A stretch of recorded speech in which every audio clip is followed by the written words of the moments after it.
Gold, cocoa, and chains, Ghana's fight for freedom. Hey, history enthusiasts and truth seekers. You know Ghana today as a vibrant, independent nation. But beneath that pride lies a brutal past. This isn't just about flags and speeches. This is a story of wealth, exploitation, and how the powerful few tried to control the many. Get ready to peel back the layers of colonial Ghana, seen through the lens of class struggle. Our story begins long before the British fully clamped down. This land, known as the Gold Coast, was already rich. Rich in gold, rich in vibrant kingdoms. European powers, driven by the insatiable thirst for resources, built forts not just for defense, but as massive warehouses for human lives. The transatlantic slave trade, a monstrous engine of early capitalism, fueled immense wealth for European elites and utterly devastated African societies. This was the first brutal class division, the enslavers and the enslaved. Fast forward to the late 19th and early 20th centuries.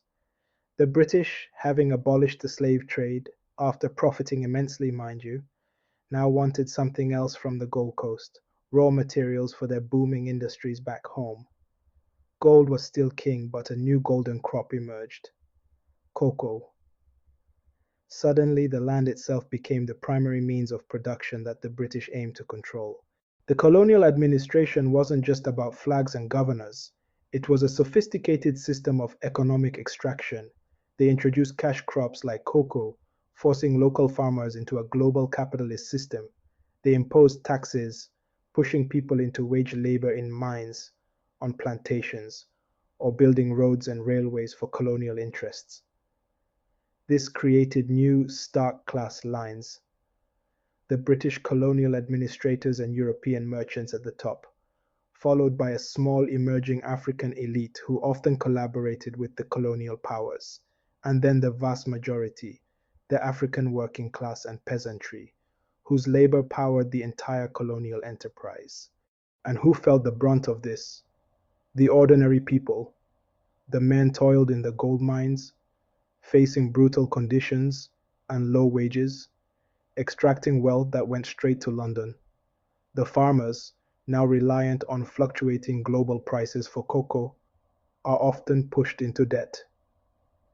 Women, traditionally economic powerhouses in their communities, found their roles redefined and often undermined by colonial policies that favored male land ownership and cash crop production. They were forced into subsidiary roles, managing subsistence farming or petty trading to feed their families, their labor largely uncounted in the colonial ledgers. But don't mistake exploitation for inaction. The struggle against colonialism wasn't just fought in fancy offices by a few intellectuals. It was a grinding, everyday battle fought by the masses. Ordinary people resisted in countless ways. They sometimes refused to pay exorbitant taxes, leading to skirmishes with colonial forces. Farmers might strategically limit cocoa production to protest unfair prices. Women, often excluded from formal political structures, used their powerful roles in markets and community networks to organize boycotts of British goods, spread anti-colonial messages, and provide clandestine support to nationalist movements.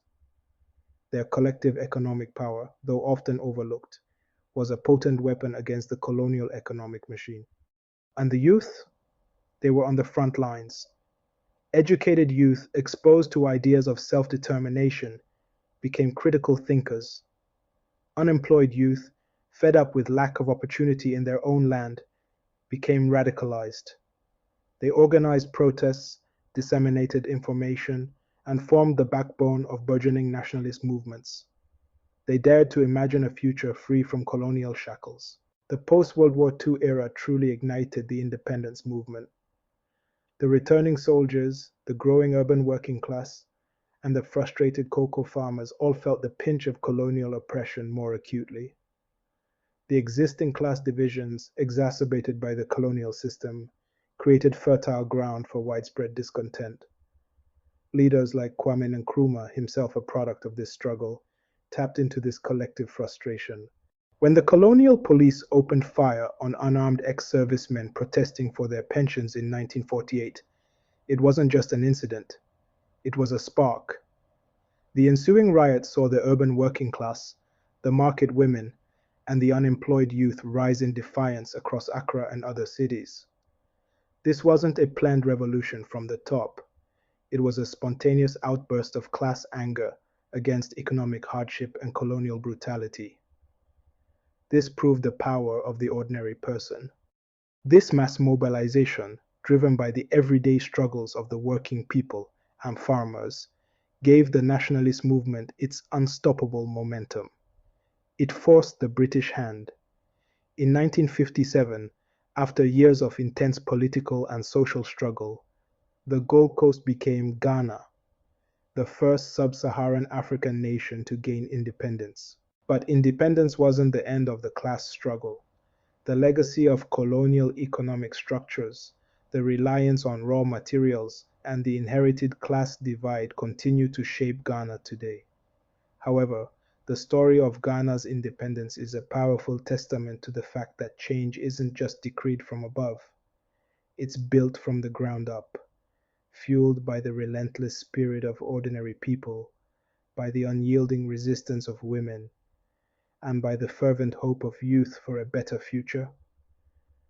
It's a reminder that even against the most powerful forces, the collective strength of the many can indeed break the chains of oppression.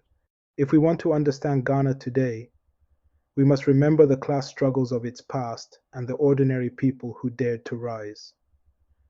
Thank you for joining us on this incredible journey through Ghana's untold history. Let us know in the comments what other stories from Africa's liberation struggles you'd like to see covered.